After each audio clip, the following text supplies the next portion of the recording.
Muy bien, volvemos entonces.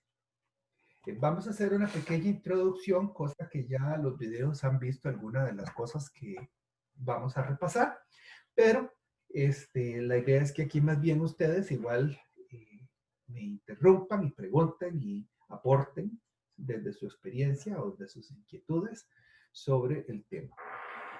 Simplemente me interrumpe como siempre, ¿verdad? Entonces vamos a comenzar con las definiciones generales de proyectos. ¿Qué es un proyecto? ¿Cuál es su definición? ¿Cuáles son las características generales que tienen los proyectos?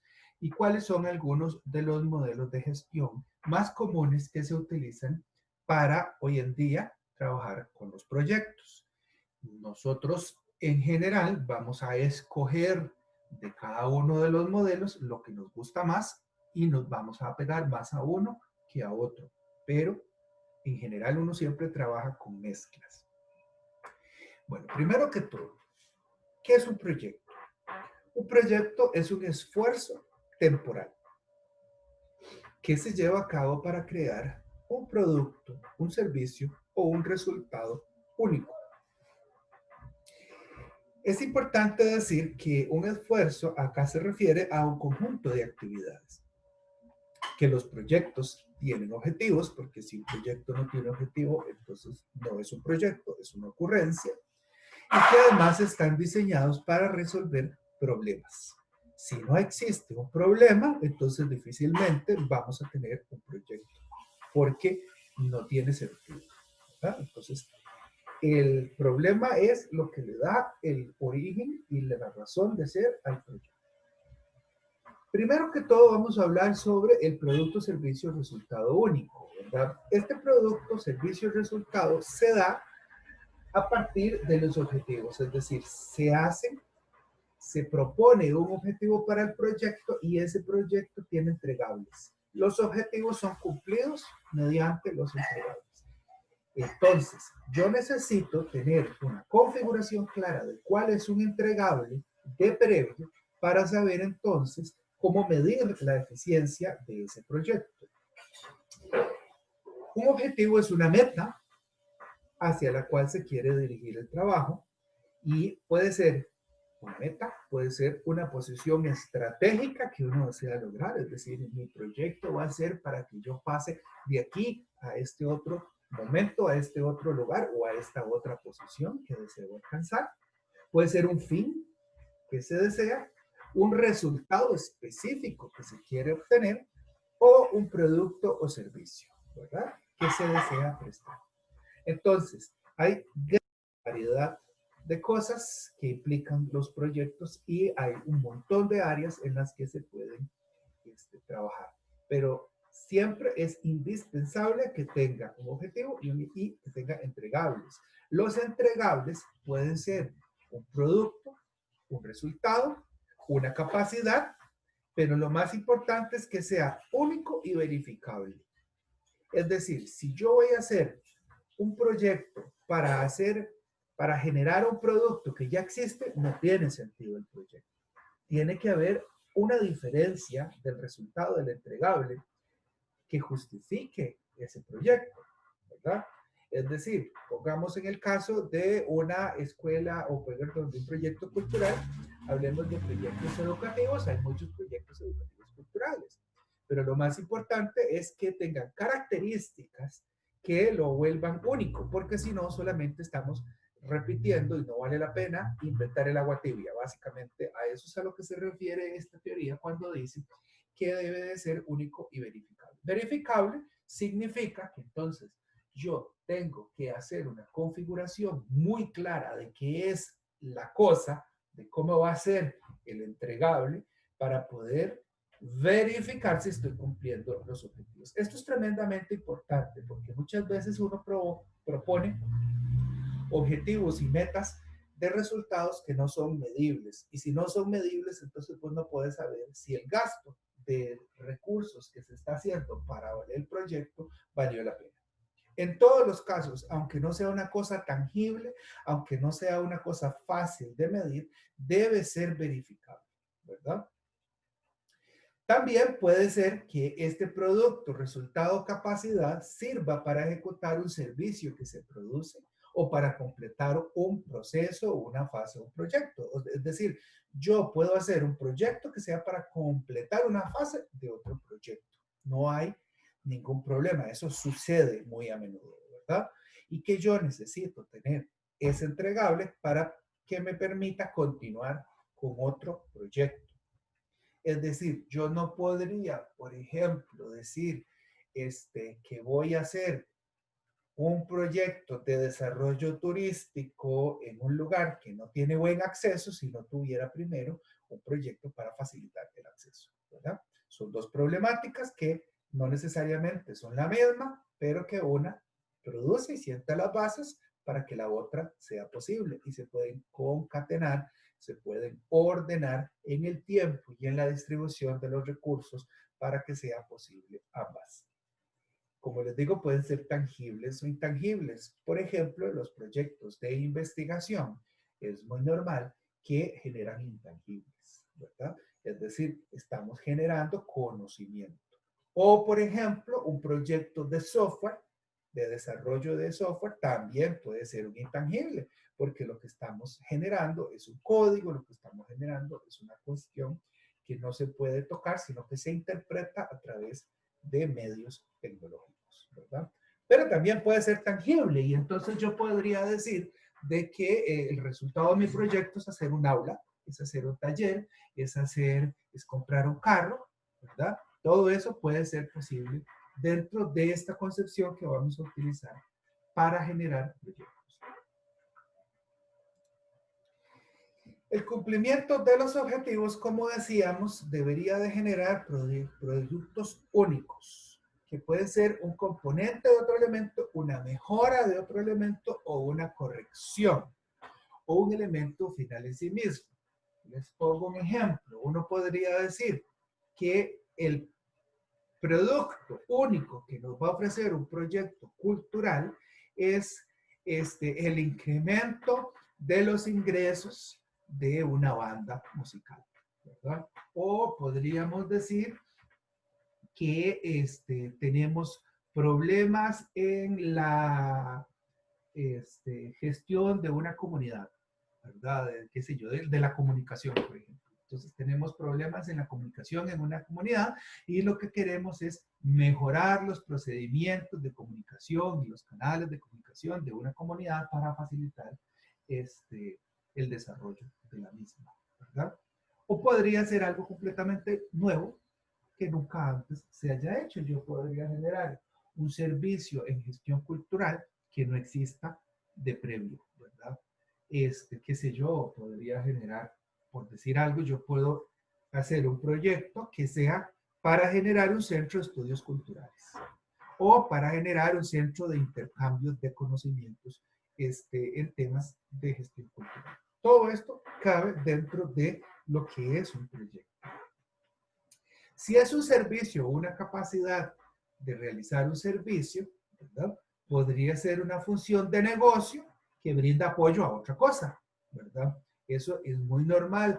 Existen proyectos que lo que pretenden es, qué sé yo, mejorar el diagnóstico de las ventas, ¿verdad?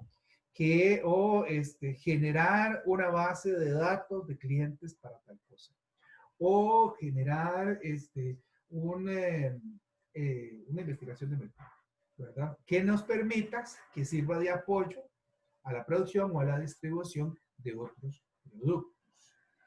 Tiene que tener un resultado único que podría ser, por ejemplo, en el caso de una investigación, una conclusión o un documento, ¿verdad?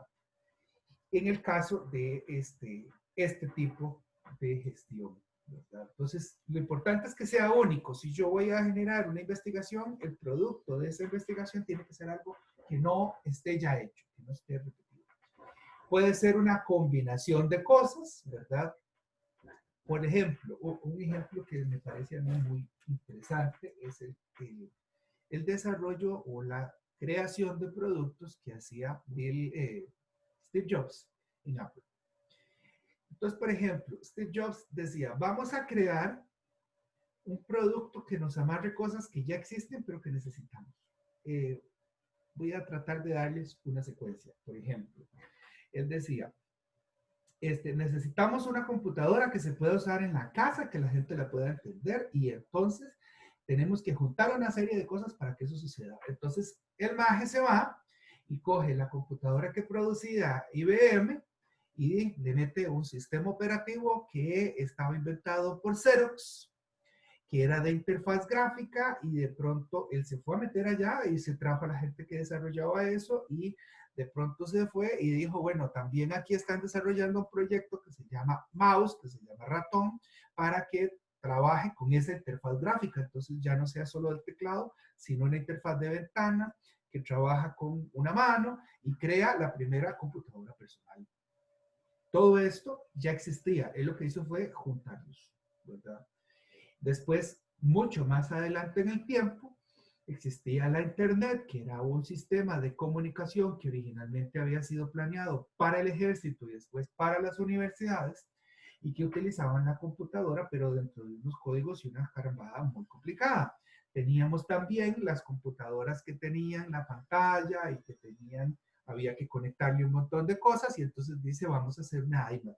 ¿Y una iMac qué es? Es una computadora para Internet, que en lugar de tener un quemador de discos externo y en lugar de tener un módem para conectarse a Internet a través del teléfono, y en lugar de tener que un montón de puertos que se conectan a muchas cosas, existe un puerto que se llama USB, y vamos a hacer que una sola computadora tenga todo junto y todo se pueda conectar en una sola cosa. De modo que usted solo pone un chunche ahí y ya está.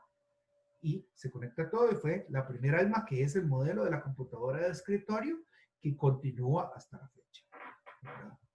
Después, en algún momento dijo, bueno, ahora existe el teléfono, la gente anda un teléfono todos los días, vamos a llevar más allá el concepto de la computadora de tener en la casa a que sea una computadora para que la gente la ande encima. Y entonces toma el teléfono y dice, al teléfono le vamos a poner funciones que ya tenían otros teléfonos, como el entretenimiento, y le vamos a poner juegos. Pero le vamos a poner internet de una vez, y le vamos a poner internet inalámbrica al mismo teléfono, de modo que por la misma señal le llegue teléfono e internet. Y existen desde hace mucho tiempo los monitores táctiles. Eso nos va a evitar el problema de tener que tener un teclado adicional y numeral e incómodo, y entonces lo integra todo, y en su momento sale primero el iPod y después sale el iPhone, que es el smartphone. O sea, él lo que siempre fue detectando cosas que estaban juntas y fue creando proyectos para generar estas características únicas, que lo que hacía era combinar cosas que ya existían, resultados y servicios que ya se daban, pero los fue juntando, y eso le permitió no solamente revolucionar la manera en que las personas hacemos las cosas, sino además hacerse muy rico, por supuesto, ¿verdad? Entonces, todo esto se hace con proyectos, ¿verdad? Aunque existen elementos que pueden ser repetitivos, eso no altera que las características fundamentales sean únicas en el proyecto, ¿verdad? Es decir, puede ser que yo tenga que hacer lo mismo un montón de veces, pero eso no implica que no vaya a haber una diferencia cada vez que yo las haga. Y tampoco me diferencia en que el proyecto al final me dé un resultado único. Es un esfuerzo temporal. Un esfuerzo temporal significa que tiene un principio y un final, lo cual implica también que tiene un ciclo de vida, ¿verdad? Y ese ciclo de vida tiene que empezar en algún momento y tiene que acabar en un momento. No es como, por ejemplo, las operaciones normales de una organización que se hacen siempre. Es decir, por ejemplo, ustedes todos los semestres tienen que hacer matrícula. Eso hay que hacerlo siempre y van a seguir haciéndose. Entonces, la matrícula es una cosa que es permanente. Puede que cambien las metodologías y que se utilicen proyectos para cambiar las metodologías, pero la función es la misma. Hacer las actas, firmar las actas, llevar los expedientes, que los expedientes vayan alimentándose, que cuando ustedes ya se terminan su proceso, entonces hay que hacer un estudio de graduación y ese estudio de graduación conduce finalmente a una tramitología para que ustedes hagan una juramentación. Todo eso son cosas que se hacen siempre, son operaciones normales.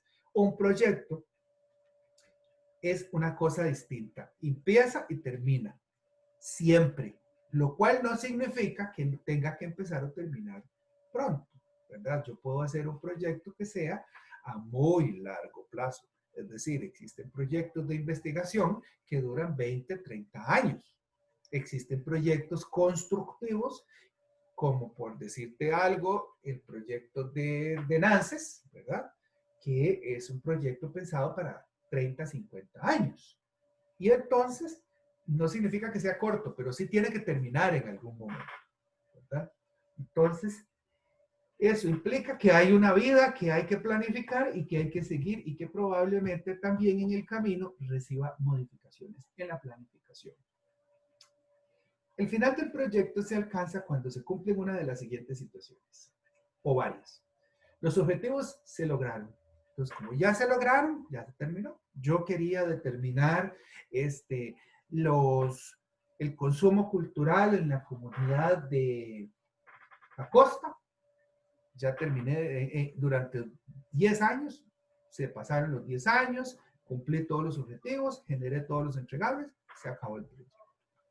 Si yo quiero hacer otro, tendré en la misma comunidad que plantearlo en otro marco de tiempo y con otros objetivos, porque ya ese se terminó.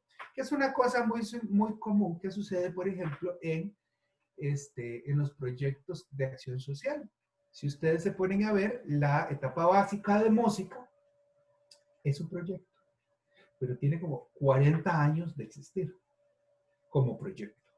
Entonces ya dejó de ser un proyecto, porque además no hace cosas que son únicas, sino que repite lo mismo, ya pasó a ser una función, ya no es un proyecto. Y así existen otra cantidad de cosas presentes en la universidad que empezaron como un proyecto, pero ya se volvieron cosas normales. Entonces ya se murió el proyecto, que es otra cosa que puede suceder, ¿verdad? Que es que el proyecto sea terminado por conveniencias o por causas legales o porque eventualmente la necesidad ya no existe o la necesidad existe, pero ya no es una necesidad de crear algo, sino que ya es una cosa permanente, cambiar las necesidades. También puede ser que los proyectos no se cumplirán o no pueden cumplirse, que esa es otra cosa que pasa muchísimo en la administración pública. Yo vengo y digo que quiero hacer un proyecto para 15 años donde voy a reformar todos los programas de las carreras y todo muy bien, yo lo tengo todo planeado, pero conforme pasó el tiempo, desaparecieron las necesidades, desaparecieron las personas, cambiaron las cosas, ya no hay cómo hacerlo, se acabó la plata, por ejemplo. Cosa que me sucedió, por ejemplo, en mi proyecto de tesis, cuando yo estaba haciendo la licenciatura, yo tenía un financiamiento de una persona que me iba a permitir hacer una tesis por obra artística y el señor se divorcia, se le hace un problema en la empresa y me dice, ya no tengo plata para darte.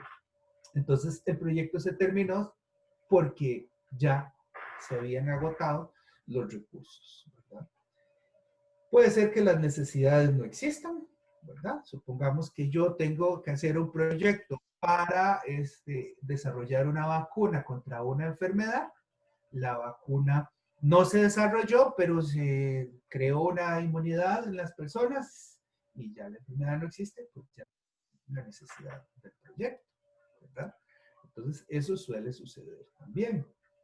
Cuando los recursos humanos o físicos ya no están disponibles, que es lo que yo les estaba diciendo ahora con el caso de mi tesis, y por la conveniencia o causa legal. Muchas veces pasa de que lo van a ver en el Ministerio de Cultura, por ejemplo, se hace un proyecto muy bonito para muchos años y de pronto cambia la administración y la nueva administración dice, ya no me interesa, eso ya no me conviene, a mí no me sirve y lo tira y lo embucha, ¿verdad? Ahora bien, una vez más, los proyectos son temporales, pero los entregables pueden existir más allá del final del proyecto. Yo puedo crear un proyecto para hacer una clínica y se acabó el proyecto, crear la clínica, pero la clínica sigue funcionando, ¿verdad? Yo puedo crear o hacer un proyecto para crear una escuela de teatro y el proyecto se terminó porque la escuela ya está creada, pero la escuela continúa durante muchísimos años después, ¿verdad? Entonces, pueden existir también los entregables y los productos pueden ir mucho más allá de la duración del proyecto. Aquí les estoy poniendo esta imagen que es básicamente una relación entre proyectos, programas, portafolios y operaciones. Esto normalmente lo vemos o en empresas muy grandes o en gobiernos, ¿verdad? Entonces, yo puedo tener un portafolio. ¿Y qué es un portafolio? Un portafolio engloba una cantidad de programas o puede englobar más portafolios. ¿Y un programa qué es? Un programa es una cantidad de proyectos que están agrupados porque tienen cosas en común. Pueden ser sus objetivos, pueden ser sus fines o pueden ser sencillamente relaciones operativas, ¿verdad? Entonces, un buen ejemplo es el Ministerio de Educación.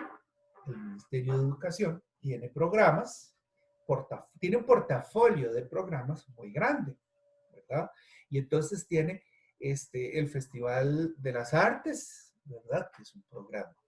Tiene otros que son de mejoría de la docencia, otros que son de acceso a las comunidades, otros que son de actualización tecnológica, y todos estos son programas que adentro tienen otro montón de proyectos y que los proyectos son muy puntuales. Entonces, digamos que, por decirte algo, el Ministerio de, de Educación tenga dentro de su portafolio un programa de actualización tecnológica en la educación y un proyecto sea un proyecto de capacitación para docentes. Otro proyecto sea de desarrollo de tecnologías de o puede ser que un programa tenga adentro otro programa que es de desarrollo de tecnologías y adentro de desarrollo de tecnologías tiene uno que es de desarrollo de tecnologías en el aula, otro que es de desarrollo de tecnologías virtuales, otro que es desarrollo de software, etcétera, etcétera, etcétera. Entonces,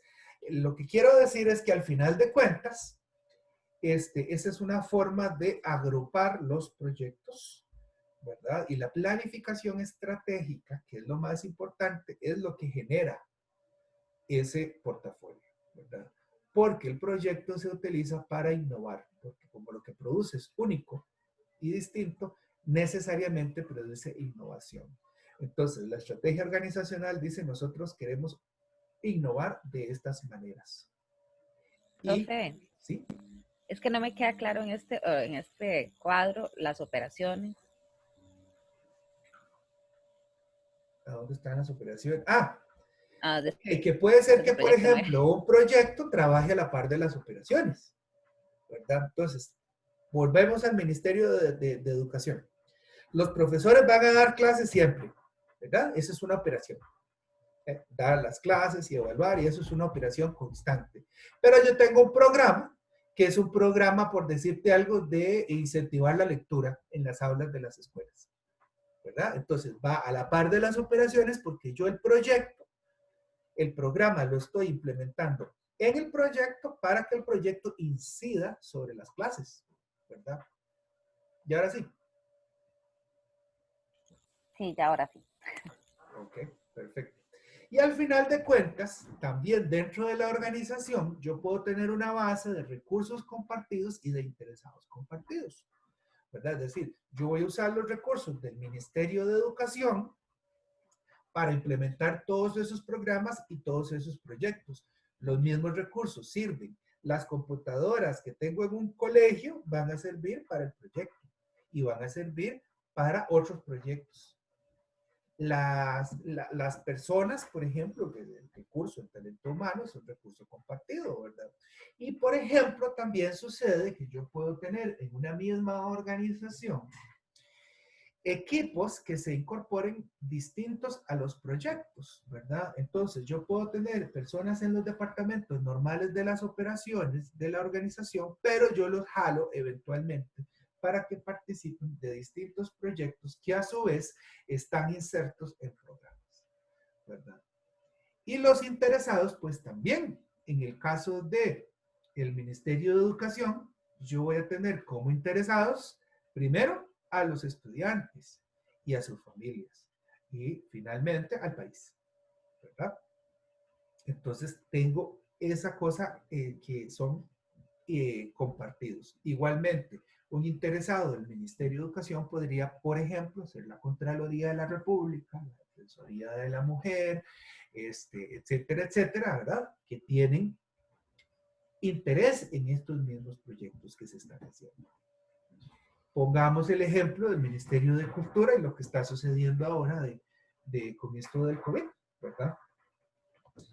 El sector cultura es un sector que es de especial interés para el Ministerio de Cultura, pero el Ministerio de Cultura a su vez tiene que responderle al gobierno y darle una parte de su presupuesto para que atienda al resto del país.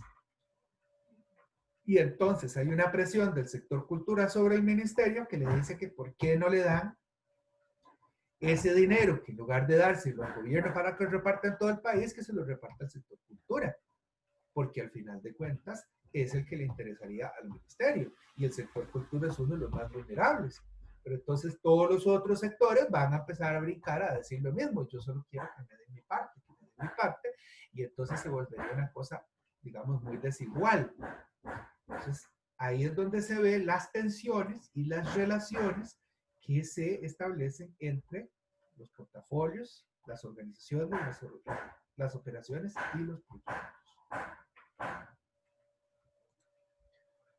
Existen varios modelos de gestión de proyectos y por gestión estoy hablando de todo, no solamente de la dirección del proyecto. Ustedes van a leer en el PMBOK, por ejemplo, que habla muchísimo sobre la dirección de proyectos, dirección de programas, dirección. Pero acá nos interesa no solamente la dirección, sino la gestión en general. Es decir, tiene que partirse de una planificación estratégica, como ya lo vimos, y esta planificación estratégica genera entonces las ideas, y las ideas después tienen que convertirse en propuestas. Las propuestas tienen que ser contundentes y evaluables para entonces ejecutarlas, ¿verdad?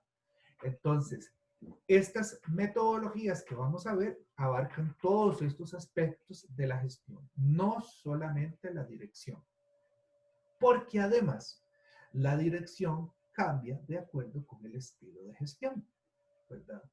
Hay formas que son muy centralizadas y muy jerárquicas y otras que no. Entonces, por ejemplo, la gestión tradicional, que es en la que está basada este curso, que es el modelo del PMBOK, es una gestión que está basada en que la división del proyecto se hace en fases, o sea, cosas temporales, momentos temporales de división del trabajo y en ejecución de estas labores de forma encadenada. Es decir, cuando yo tengo una cosa que conduce a la otra, que conduce a la otra, una fase tiene que estar completa para iniciar la siguiente fase. Y yo en una fase puedo tener varias actividades que estén relacionadas, pero tienen que completar la fase para continuar. Eso es lo que se llaman hitos del proyecto. Los hitos son actividades claves que demarcan lo que vimos en el video que se llamaba la ruta clave o la ruta clave del proyecto. Es decir, paso. Imaginémonos un gráfico donde yo tengo un camino, ¿verdad? Y en este camino tengo ciertos puntos donde tengo que cumplir y reportar antes de pasar al siguiente. Es decir, ellos dicen, si yo voy a hacer un proyecto, en este proyecto el proyecto va a ser, por decir algo, ir a clases, ¿verdad? Una simplificación muy grande, lógicamente. Entonces yo digo, lo primero que tengo que hacer es levantarme. Si no me levanto, no puedo salir, ¿verdad? Después de que me levanto, me alisto, ¿verdad? Si no me alisto, no puedo salir. Ahora, si me baño o no me baño es opcional. Pero lo que no puedo dejar de hacer es alistarme, ¿verdad? De ahí yo me alisto, me mudé, salí de la casa y me monté en el transporte. Si yo no salí de la casa, es un factor clave. El tipo de transporte que yo use no es clave, pero es clave que me suba al transporte, etcétera, etcétera, etcétera. O sea, esa es la secuencia lógica que tiene la forma tradicional de los modelos de gestión. Sin embargo, este modelo de gestión se ha demostrado que no es el más adecuado para todos los tipos de proyectos, porque hay proyectos que requieren necesariamente más flexibilidad. Y en eso los proyectos culturales están adentro de eso. Por ejemplo, en la producción artística, usted no puede simplemente decir, si no hago esto, y después lo otro, y después lo otro, no. Porque muchas veces yo tengo que hacer algo y devolverme. Volver a hacer otra vez la misma cosa para mejorarla y devolverme. Y volver a hacer otra vez la misma cosa para entonces pasar a otra etapa. Y al mismo tiempo puede ser que haya otras cosas que tienen que estar sucediendo para que yo pueda producir, ¿verdad? Entonces hay otros modelos y por eso es que quiero que tratemos de juntar varios de estos modelos y hagamos nuestro propio mix de cada uno de nosotros de lo que vamos a necesitar. Los elementos esenciales de este modelo tradicional son la inicialización, la planificación, la ejecución, la monitorización y el cierre. Es decir, el inicio comienza con la idea y con una generación de una propuesta. Después de que tengo la idea y hago una propuesta, tengo que planificarla. Planificarla significa que tengo que generar modos de evaluación que me permitan, a su vez, controlar la ejecución y cerrarla, ¿verdad? Ahora, recordemos, esto es un modelo muy típico de la administración, ¿verdad? Que la administración tiene los mismos procesos, que son diseño, organización, dirección, evaluación, ¿verdad? Entonces, por eso está orientada de esa manera. Pero como les digo, hay otras formas. Estos son los claves para esta modalidad y es la más tradicional, la más asentada, la que está más aceptada y la que normalmente te van a pedir en casi todo y entonces muchas veces vamos a tener que adecuar trabajos que no están tan de acuerdo con este modelo para presentar ante una entidad. Por otro lado tenemos la PRINCE2, que es inglesa, ¿verdad? Aquí lo que importa son los resultados, es lo más importante. No es la secuencia de las actividades, sino los resultados. La idea central es que si yo voy haciendo las cosas y tengo un fallo que puedo detectar de previo para que el resultado sea el que yo quiero, lo corrijo de una vez. Entonces, hay un énfasis más en el control y la detección y la corrección que en la planificación y el cierre, ¿verdad? Lo más importante es que si yo en el camino tengo que dejar de hacer algo para que el resultado esté mejor y más rápido, entonces cambio la planificación cuando sea necesario. Y esto acá tiene otros puntos claves que son muy interesantes. El anterior es muy directivo, ¿verdad? Es una persona que dirige y que dice cómo van a hacer las cosas. En este no. En este puntos claves como la experiencia. La persona que sabe más tiene mucho que aportar y tiene mucho poder de corregir. Los roles, se crean distintos roles. Hay comisiones que son complementarias, es un equipo de dirección del proyecto, no es solo un director, sino que es un equipo de dirección y el equipo de dirección tiene representantes de los usuarios, del gobierno, de los interesados, de los clientes y de los dueños, ¿verdad? Y entonces, en algún momento, esto es lo que se llama gestión por excepción, de que si yo tengo un resultado que me va a salir mal y me doy cuenta, estos roles, estos equipos pueden decir, separa esta vaina y se corrige ya por encima del director del proyecto, ¿verdad? Están orientados a producir cosas, muy orientados a producir cosas, ¿verdad? Como es una cuestión inglesa, pues sí tiene mucho que ver con la producción de obra pública, con la producción industrial, con la producción comercial, ¿verdad? Y es otro estilo de gestión con otra configuración. La cadena crítica. La cadena crítica lo que dice es que... Profe, Sí, señor. ¿usted podría devolverse un toquecito para lo de la gestión por fases? Es que no me quedó claro eso. En la parte del PRINCE2. Ah, por fases. Ajá.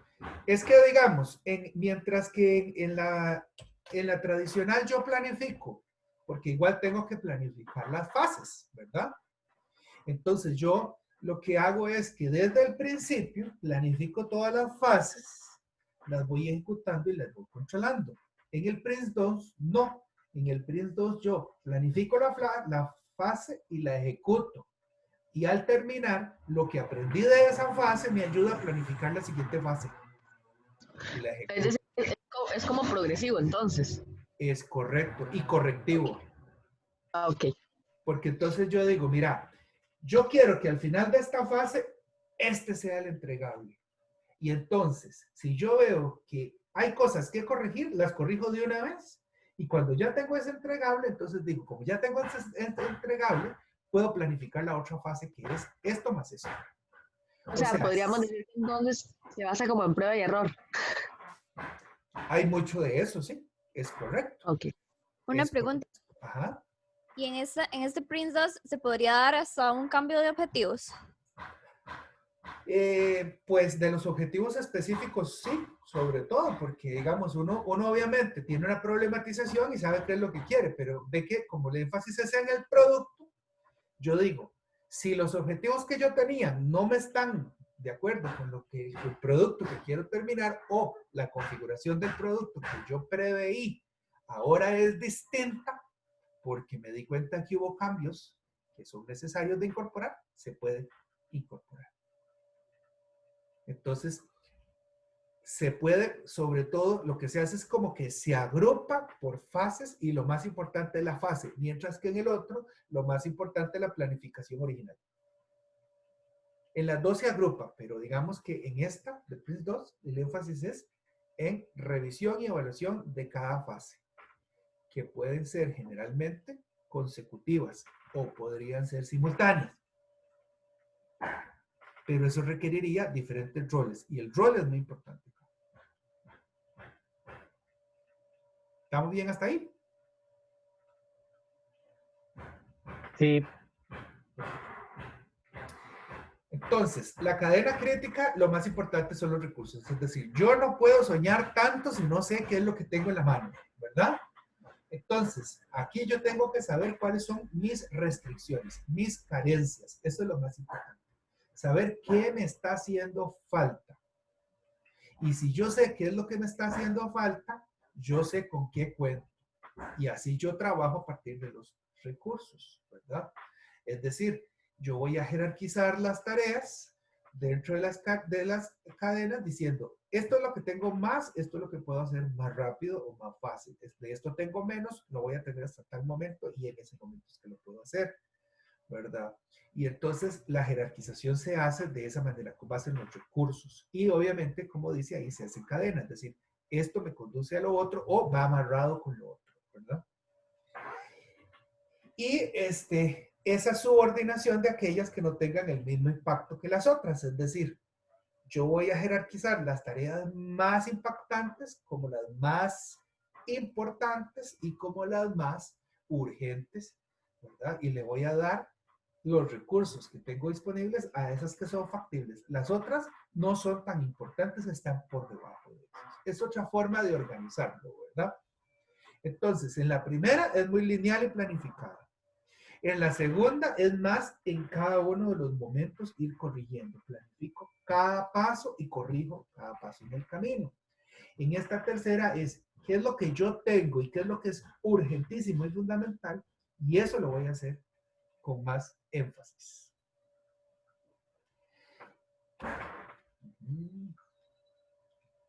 Me está haciendo falta uno. Uy, me está haciendo falta uno que es el que más quiero que vean. El Agile. El ágil. Ah, bueno, aquí está. Lo que pasa es que no le puse el nombre. Sí, eso le iba a decir que yo había visto como las bases de, y yo, Sí, sí, sí. Es que no le puse el nombre. Es el ágil.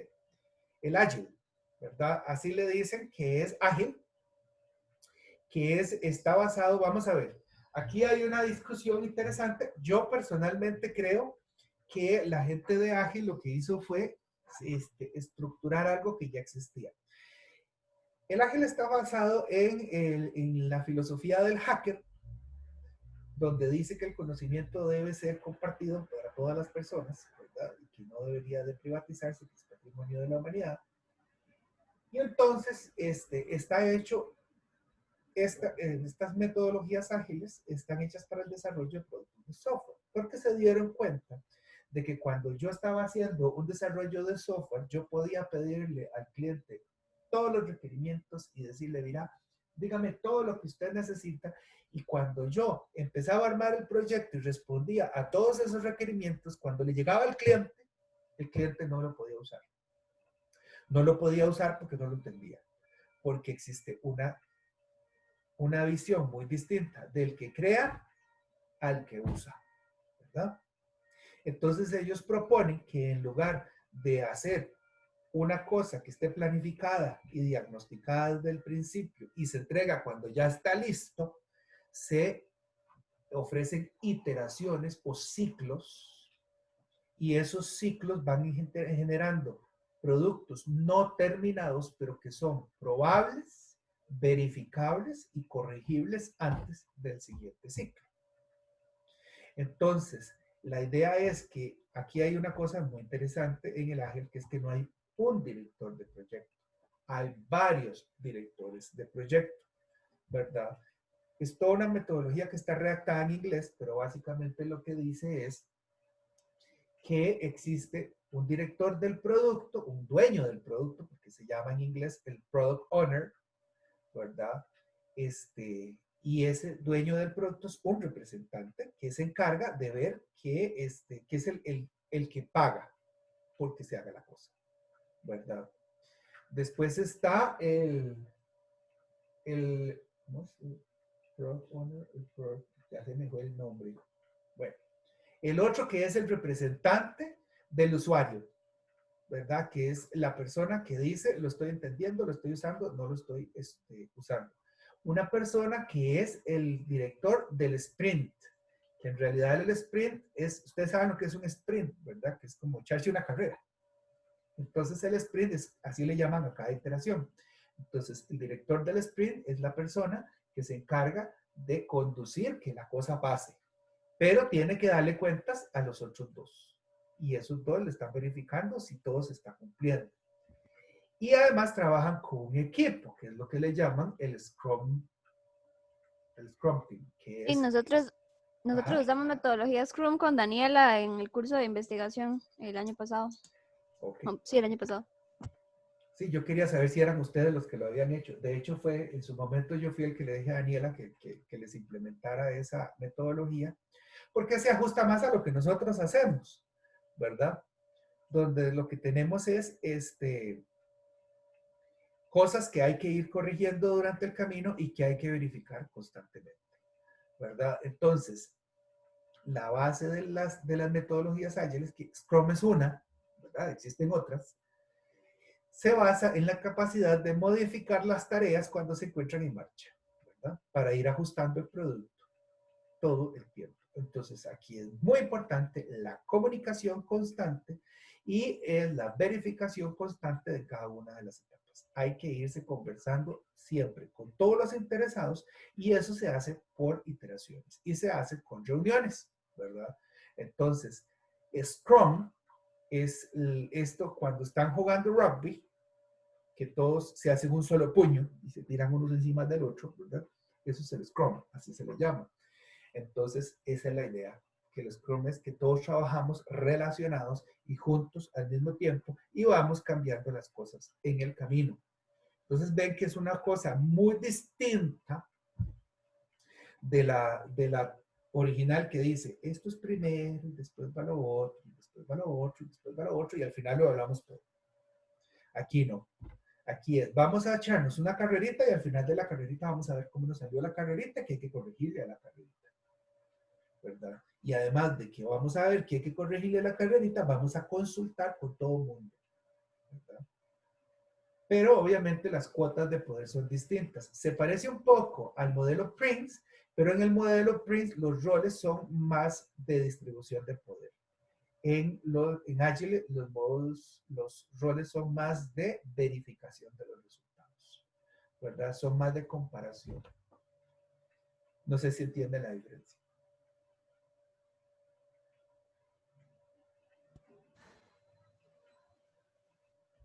Y bueno, eso es básicamente lo que quería yo hacer como introducción al curso. No sé si tienen algún comentario o alguna idea agregada sobre estas cosas. ¿Cuál ha sido su experiencia?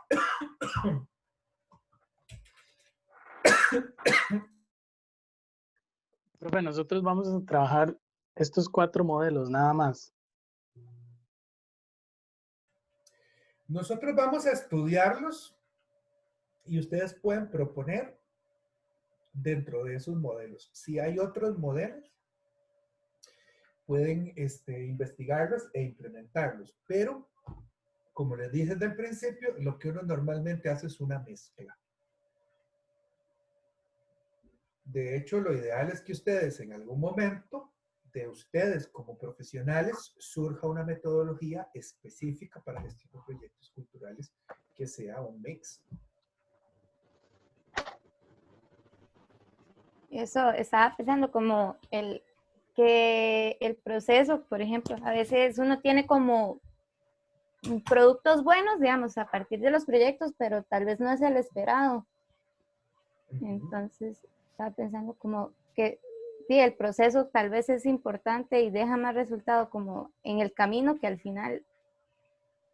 Ajá. Eso pasa mucho en proyectos culturales. Y que además tal vez...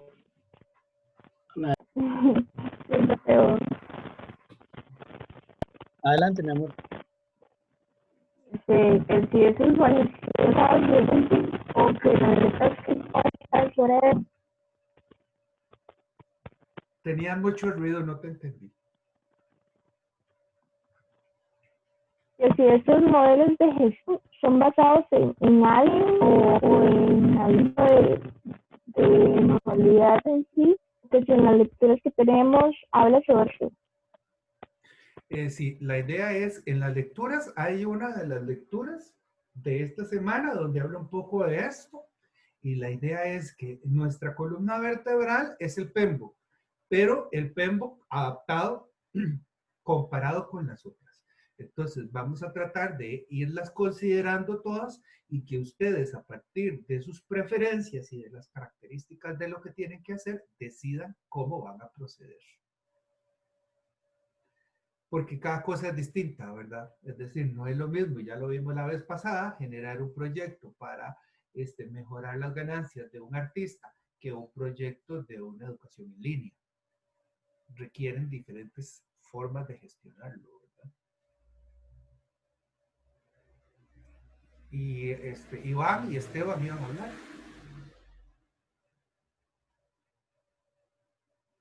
No, como a modo para entenderlo mejor, o sea, lo que pasa en la tradicional y bueno, en la original, que puede tener un error, y todo el plan, digamos, todo el objetivo, no ocurre lo mismo en el Prince 2 en el Ágil, que son correctivos, ¿verdad? Pero Entonces, acuérdese que el Prince 2 lo que le interesa sobre todo es el producto. O sea, ellos delimitan cómo quieren el producto y todo va en función, todo se cambia para que el producto quede como ellos quieren. Mientras que en el ágil, el producto se está replanteando y remodelando constantemente.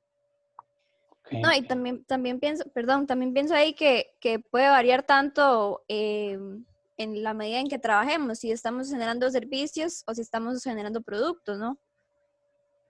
Claro. Y también el tipo de producto o de servicio específico, ¿verdad? Es decir, por ejemplo, supongamos que yo tengo un restaurante. En un restaurante yo necesito necesariamente que haya innovación, porque si no hay innovación, la gente se aburre, pero al mismo tiempo que haya innovación, lo más importante también es mantener los estándares de calidad, que si la cosa es distinta, pero que sea con la misma calidad, ¿verdad? Tanto en el servicio como en el producto, que sería la comida. Mientras que en otros no, en otro tipo de productos o de servicios, yo lo que necesito es que haya constancia. Entonces, por ejemplo, vean todo este cuento con la educación.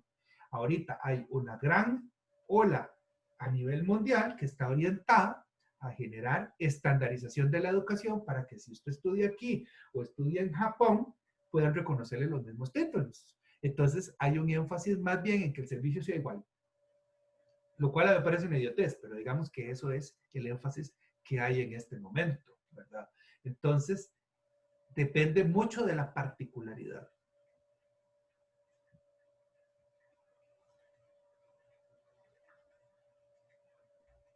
Profe, con lo que dicen los compañeros, yo siento que es como muy difícil quedarse en un solo modelo, porque de acuerdo a lo que va pasando hay como que adaptarse. Porque uno puede estar, bueno, escoger el tradicional, pero depende de lo que pase. En la primera fase tiene que hacer el cambio, aunque se quería el modelo tradicional. Sí, en realidad yo, por ejemplo, a mí me gusta mucho como coger el modelo tradicional que tiene muy buenas herramientas y después adaptarlo por un modelo de iteraciones, ¿verdad? Pero como les digo, eso va a depender de lo que usted quiere lograr. Entonces, si lo que yo quiero lograr tengo que hacerlo a través de cosas repetidas, entonces uso un modelo más de repeticiones como el Prince, pero que sea pensado en que el resultado me sirva para la continuidad del tiempo. Ahora, si yo tengo otro tipo de proyecto donde yo quiero, qué sé yo, hablemos de producción artística, una compañía escénica, por ejemplo, va a tener temporadas y las temporadas requieren el montaje de obras y puede ser que haya una cierta continuidad en que las temporadas más o menos son en las mismas épocas, pero yo no presento las mismas obras, ¿verdad? Imaginémonos estos teatros grandes en Broadway donde están presentando las mismas obras durante las mismas temporadas durante mucho tiempo, ¿verdad? Entonces, por decirte algo, vamos a tener Wicked o vamos a tener Evita y siempre la presentan en el mismo teatro en la misma temporada durante el año. Sin embargo, yo tengo que estar cambiando los actores, tengo que estar renovando los vestuarios, tengo que estarle ofreciendo a la gente que le gusta ir una pequeña variación o alguna novedad, ¿verdad? Entonces tengo que innovar también de alguna manera. Entonces va a cambiar mucho en la particularidad y yo lo que tengo que pensar es, como gestor cultural, ¿qué es la configuración de lo que yo quiero lograr? Porque al final de cuentas eso sí no debe cambiar nunca, que son los objetivos, ¿verdad? Los objetivos nos dicen qué es lo que yo quiero alcanzar. Entonces, eso es lo que no debe cambiar. La metodología puede ser variada o adaptada de acuerdo con los objetivos. Y los objetivos nos dan los entregables, y nos dan las metas, y nos dan los indicadores. Eso es como una base general de todos, ¿verdad? Que algunas dan margen de cambiar, otras no tanto, pero eso va a depender sobre todo del objetivo general. Por eso es que un objetivo general y un problema bien planteado es la base para que un proyecto funcione.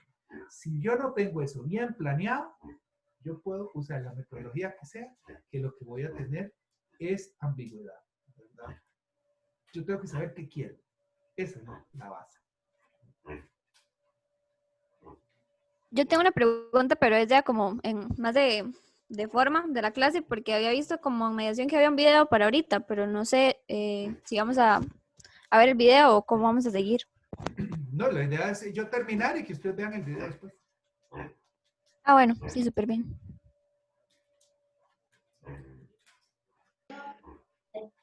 Profe, yo sé que, por ejemplo, lo de los videos que vimos anteriormente se refuerza con esto y con las lecturas.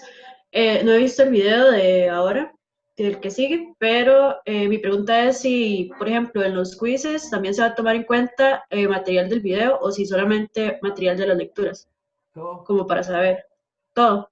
Ok, todo, perfecto. digamos, básicamente cuando yo hago un quiz es tomando en cuenta lo que hemos visto nuevo. Todo lo que hayamos visto nuevo. Profe, Ajá. una experiencia de vida, se le puede comentar por mensaje privado en el Telegram o en el WhatsApp y esperar la respuesta, o Sí, sí, es que no, siempre.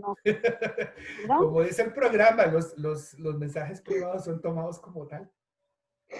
Profe, no sé si usted recuerda una vez que estábamos comiendo Javier, usted y yo, Ajá. y yo les comenté sobre el trabajo que estaba realizando acá en la comunidad de Fray Casiano, pero que la gente, yo literalmente le dije, es que ¿cómo hago para que esta gente haga lo que yo quiero? Ajá. Y usted me dijo, es que no es lo que usted quiere. Y Javi me dijo, es que es lo que la comunidad necesita. Bueno, en resumen, la frase que yo dije es que ¿cómo hago para que hagan lo que yo quiero? Pero me estaba refiriendo justamente a las necesidades que yo como gestora cultural, al vivir aquí y al caminar por la comunidad, yo me daba cuenta que existían, pero a la hora de reunirme con las personas, pues la gente divagaba completamente. Sabía, por ejemplo, que no había cajas de registro, que la basura no se podía tirar al estero, pero no sabían cómo hacerlo. Y a la hora de que tal vez yo les presentaba una metodología, la debatían y la tiraban por diferentes razones. Por ejemplo, digamos, en el grupo de trabajo siempre uno identifica a las personas. Está la persona que siempre discute, la persona que siempre a todo le dice que sí, sin importar lo que sea. Pero cada vez que yo les presentaba a ellos una metodología, la tiraban abajo, sin darse cuenta ellos, ¿verdad? Obviamente, de acuerdo a la experiencia que tenían aquí. Una de las razones era de que muchas personas venían a querer ayudar y al final de cuentas no hacían nada. El asunto fue que, bueno, en el 1 de agosto cumplí 2 años viviendo aquí y tuve que esperar, o sea, tuve que tener mucha paciencia y esperar y conversar mucho con la gente, y me venían a buscar y me presentaban que un proyecto, que otro, que otro. Y bueno, al final logramos que el camión de la basura pase por la calle que es más problemática, donde los vecinos tiran las bolsas de basura al estero. Y logramos que hubiese una pavimentación de las calles principales y la construcción de algunas cajas de registro. Pero para, digamos, yo como gestora cultural trabajando acá, alimentando mi experiencia de vida, ¿verdad? Porque no fue que me pagaron por hacer esto, fue muy desgastante este proceso. Y mi idea con este curso, al que tengo bastantes expectativas junto con el de Javier, es aprender cómo trabajar con los grupos de personas en las comunidades y hacer más fácil este proceso de lograr los proyectos. Y me parece, escuchándole, que definitivamente uno siempre empieza con un modelo y termina poniendo los 4 modelos en función. Una de los procesos claves que el PMBOK dice, y que es claro que es necesario, es la gestión de los grupos de interesados, ¿verdad?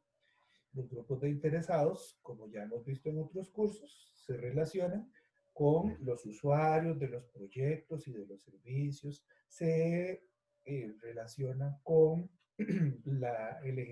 ¿cómo se llama? El gobierno, las personas que están encargadas de revisar los resultados o de aprobar leyes, o también existen algunos interesados que lo que hacen es evaluar el trabajo. Existen otros interesados como los medios de comunicación, que lo que hacen es jugar a favor o en contra, ¿verdad?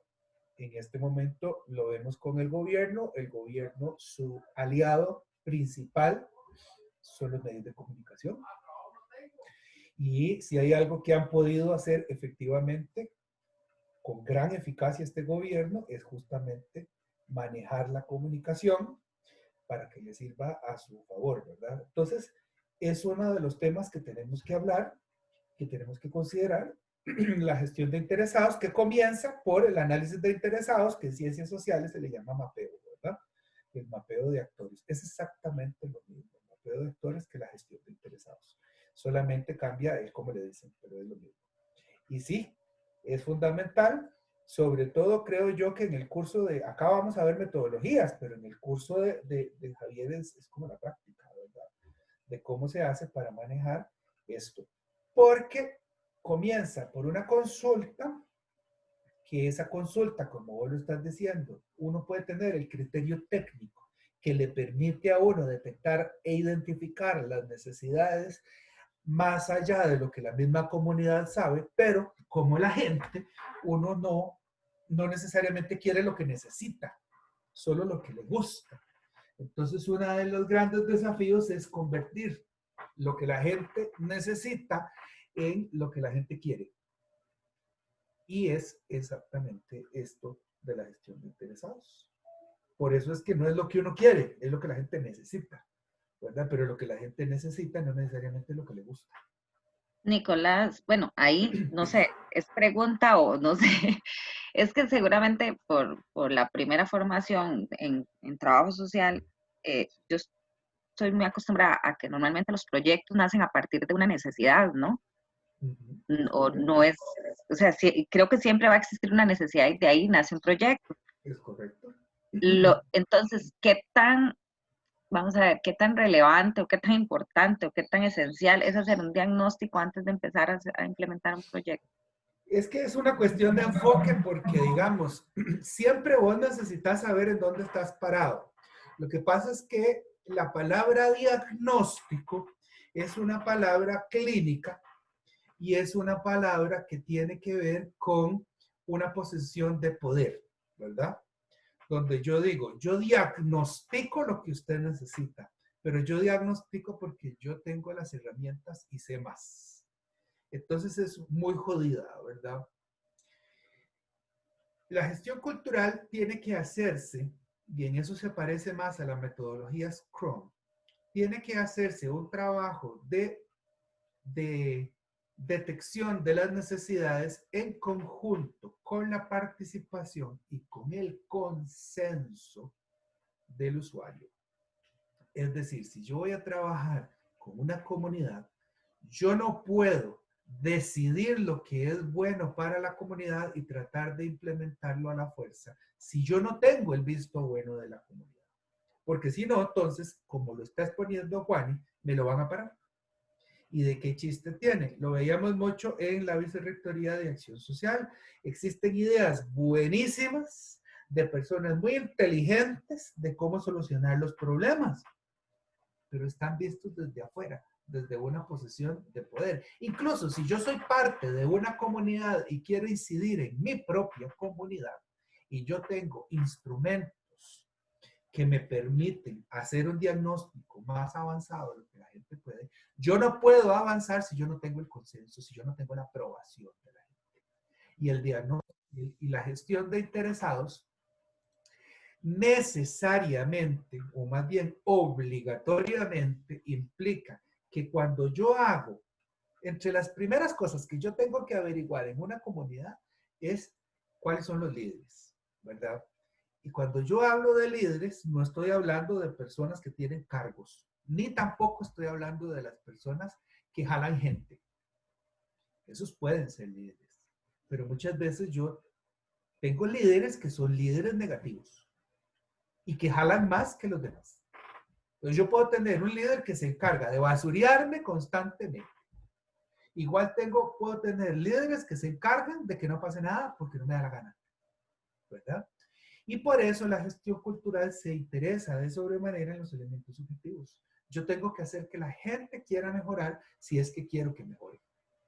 Si la gente no quiere, no hay nada que hacer, ¿verdad? Entonces yo, dentro de mi análisis de interesados, y si vamos a ver ese tipo de cosas, de técnicas, de cómo detectar estas cosas y de ver cuáles son las relaciones y de generar esas relaciones, ¿verdad?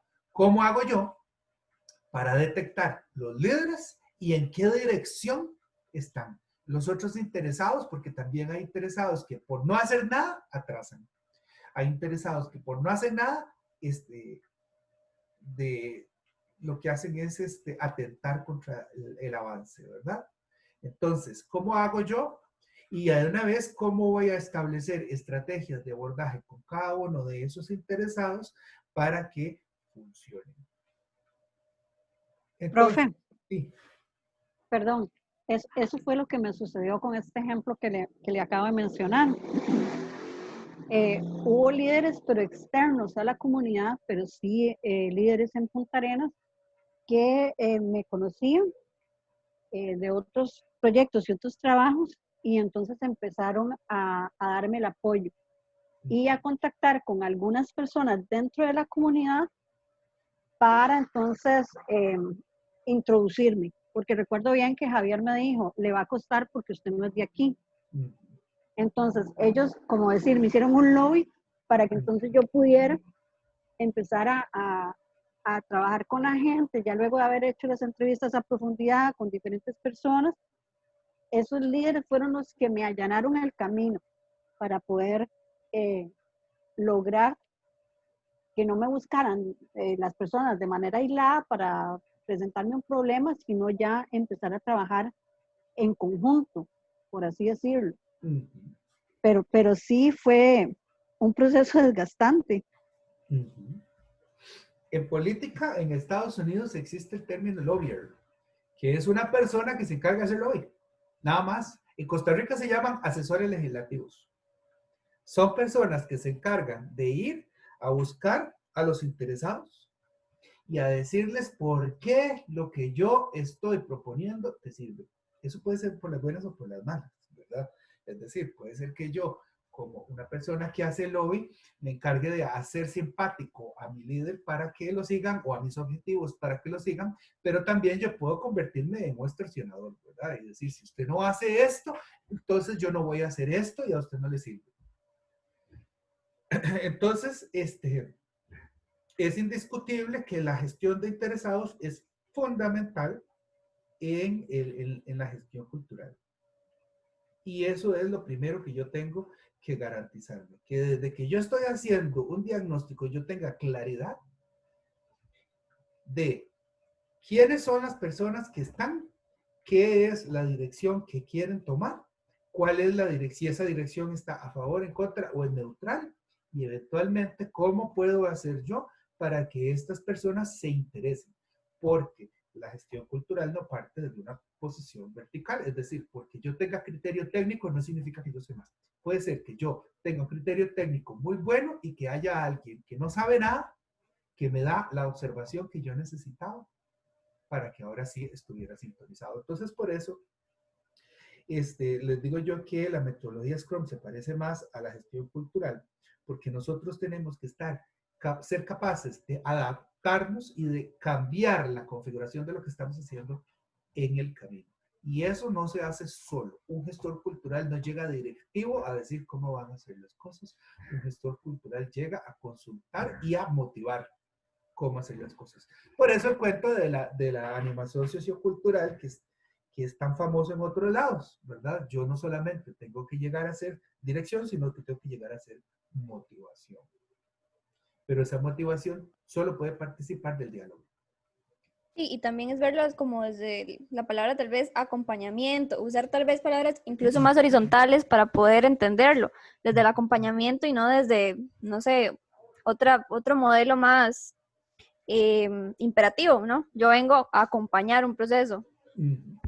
Ahorita está de moda mucho una cosa que le llaman democracia participativa. Y yo digo, pero la democracia por definición es participativa. Se supone que la democracia participativa implica que las comunidades se involucran de forma activa en el desarrollo y la satisfacción de sus necesidades junto con el gobierno. Pero entonces uno dice, quiere decir que entonces la democracia, por definición, no es tan participativa, ¿verdad?